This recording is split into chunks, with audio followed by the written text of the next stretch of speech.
मेरा नाम रंजन मित्रा है। उम्र 75 साल। और मैं भूतों में विश्वास नहीं करना चाहता। फिर भी विश्वास ना करने की कोई वजह नहीं है मेरे पास। अगर मैं भगवान में विश्वास करता हूँ, खुदा में विश्वास करता हूँ, गॉड में विश्वास करता हूँ, तो भूतों का में विश्वास रखना ऑटोमेटिक हो जाता है।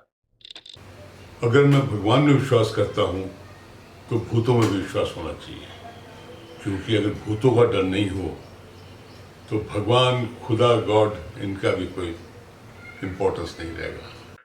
इस सीरियल को बनाने की एक और भी वजह थी कि जब मैंने लोगों से पूछा कि उन्होंने भगवान को, खुदा को, गॉड को नजदीक से कब देखा, कब महसूस किया, तो यकीन मानिए किसी एक ने भी नहीं ये कहा कि हाँ जी मैंने एक्सपीरियंस किया है। लेकिन यही बात जब मैंने पूछा कि भूतों का कोई एक्सपीरियंस आप लोगों को, तो तकरीबन सभी लोगों ने कहा कि हाँ जी मुझे है, या मेरे दोस्त को है, या मेरे दोस्त को है, या मेरे अपने रिश्तेदार को है। और उन्होंने कोई ना कोई कहानी किससे मुझे सुनाती है जो वो मानते हैं सच्ची कहानियां हैं। और ये सीरियल इन्हीं सच्ची कहानियों पे बेस्ड है। इससे मैं ये नहीं कहता कि आप इसे सच या झूठ मानिए, ये मैं आपके ऊपर छोड़ता हूँ कि आप इसे सच्चा मानिए या नहीं।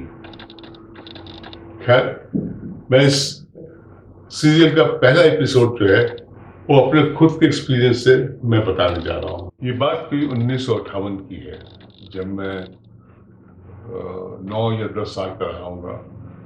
तब हम लोग कलकत्ते अपने नाना नानी के पास गए छुट्टियां बिताने के लिए। एक शाम को नाना ने, जो कि डॉक्टर थे, और वो आर्मी के अंदर डॉक्टर थे, आर्मी से रिटायर हो चुके थे, वो भी घर पे ही थे। उन्होंने मुझे अपने रूम में बुलाया और मुझसे कहा कि तुमसे एक बात करनी है, और एक ऐसी बात कहना चाहता हूँ जो आज तक मैं किसी और से नहीं कहा।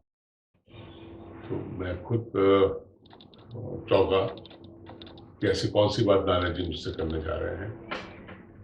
खैर, तो उन्होंने बताया कि बात 1934 की है, जब उन्होंने 10वीं कक्षा पास की। और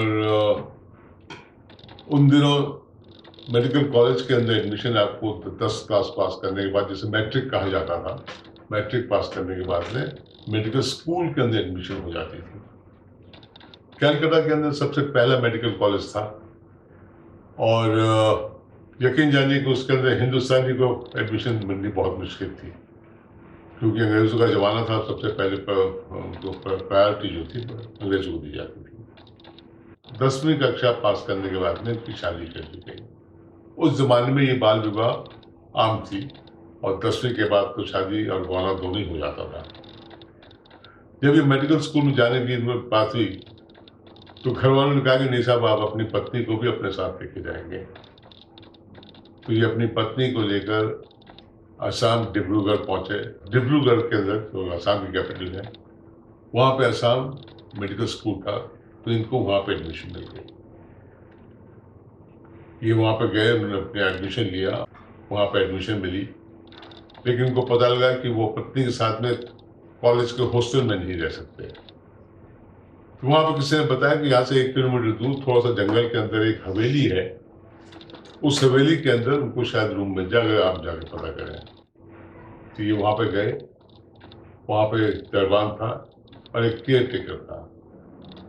तो उन्होंने बताया कि साहब ये हवेली जो है दीनानाथ राय चौधरी की है, जो कलकत्ता में रहते हैं। अगर मैं उनसे बात कर लूँ तो वो हवेली उनको मिल जाएगी। खैर, हमने उनसे बात की, और वो खुशी खुशी उन्होंने नाना जी को हवेली किराए पर दे दी, और बताया कि साहब कि दरबान और जो वहाँ पर केयर टेकर है वो आपकी पूरी सेवा करेंगे, आपको जो भी चाहिए होगा वो आपको मुहैया करवा के देंगे।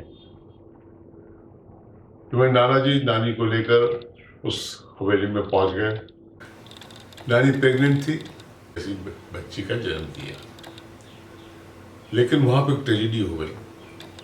उस बच्चे को जन्म देने के अंदर कुछ ऐसी प्रॉब्लम आई कि नानी को नहीं बचा सके। बच्चे को जन्म देने के साथ ही वो मर गई। लेकिन मरने से पहले उन्होंने एक वादा दिया अपने हमारे नाना जी से कि तुम या तो ये बच्ची उनकी माँ के पास छोड़ दोगे ताकि वो उसे पाल सके, और अगर तुमने इसको पालना है तो तुम दूसरी शादी करोगे जब तक कि ये बड़ी ना हो जाए। तो नाना जी ने कहा कि ठीक है, मैं ही पालूंगा, मैं दूसरी शादी नहीं करूंगा, मैं इस बच्चे को पालूंगा। तो उस बच्चे को पालने के लिए हॉस्पिटल में एक नर्स थी, एल्डरली नर्स थी, और दिन में वो आ जाती थी, बच्चों की देखभाल करती थी। और धीरे धीरे वो साल खत्म हो गया, अंतिम परीक्षा आई, नाना जी ने परीक्षा दे दी और उसके रिजल्ट की वेट करने लगे।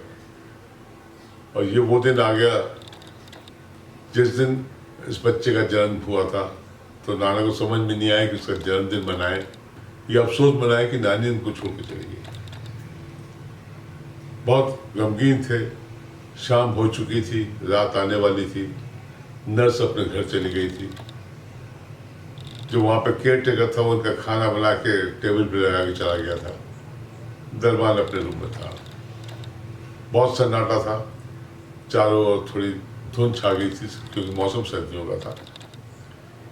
और नाना बैठ के कुछ सोच रहे थे कि अचानक उनको एक खटका सा सुनाई दिया।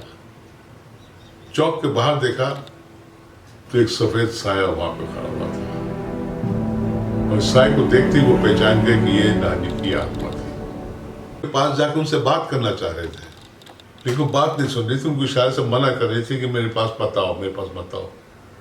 नाना उसके और नजदीक चलते चले गए। जब वो रुक गई तो नाना ने पूछा, तुम यहाँ कैसे? तो उसने कहा, मैं अपनी बच्ची को देखने आई हूँ। तो कहा, नहीं, बच्ची तुम्हारी ठीक है, उसको देखने की कोई बात नहीं है, लेकिन तुम्हें यहाँ नहीं आना चाहिए, तुम्हारी मृत्यु हो चुकी थी। कहती, नहीं, मेरी आत्मा को शांति नहीं मिली, मैं अपनी बच्ची को ले जाने आई हूँ। नाना बिल्कुल चौंक गया कि नहीं, तुम ऐसा कैसे कर सकती हो? वो बच्ची मेरी भी है, मैं उसको पाल रहा हूँ, मैंने उसे 1 साल तक पाला, तो अब उसको नहीं लेके जा सकती। ये कह के नानी मुस्कुराई तो उसकी आत्मा ने कुछ अजीब सा एक्सप्रेशन दिया और उससे, ठीक है, मैं अपने बच्चे को देखने जा रही हूँ। वो रूम के अंदर चली गई और जहाँ पे पालने के अंदर जहाँ पे बच्ची लेटी हुई थी, वहाँ जाकर उसने बच्चे को उठाया। और नाना के रोकने से पहले पता भी लगा सके कि कौन था, ये क्या थी, या कौन आत्मा आई थी, ये चोर थी, डकैत थी, क्या था, ये उनको नहीं समझ में आया। लेकिन वो आत्मा अपने बच्चों को लेकर चली गई और बच्चा रोया भी नहीं उनकी गोद में जाके। अगले दिन सुबह जाकर मैंने पुलिस स्टेशन में जाकर पुलिस को इस घटने की रिपोर्ट की। पुलिस स्टेशन का इंचार्ज जो था, एक अंग्रेज ऑफिसर था, उसने ये कहानी सुनते मुझसे कहा कि क्या डॉक्टर साहब, आप डॉक्टर होकर भी इन सब बातों पर विश्वास करते हैं?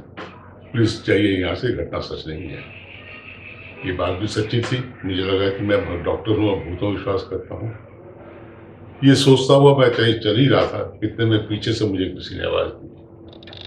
पलट के देखा तो उसी थाने का एक सिपाही जो दौड़ता हुआ मेरे पास में आ रहा था, उसके चेहरे पे हवाई उड़ रही थी और घबराहट थी। मैंने पूछा कि कहो भाई, क्या बात है? तो उसने कहा, डॉक्टर साहब, जो घटना आपने बताई है वो सच है। पिछले 7 साल में ये तीसरी घटना है जहाँ पे ऐसा हुआ है। और ये कहानी यूं है ऐसी कि 7 साल पहले इस घर में एक शादी हुई थी और उस दंपति का पहला बच्चा लड़की पैदा हुई। उनके पति जो थे, उनको लड़की पसंद नहीं थी, उन्होंने उस बच्ची को उठा के नीचे फेंक दिया और इसी शौक में जाकर उसकी माँ ने भी आत्महत्या कर ली। वो दिन और आज का दिन, इस हवेली में कोई भी लड़की अगर पैदा होती है तो उसकी माँ मर जाती है और 1 साल के बाद वो माँ आके अपने बच्चे को ले आती है। इस कहानी को आप सच्ची कहानी कहें या झूठी कहानी, ये मैं आप पर छोड़ता हूँ।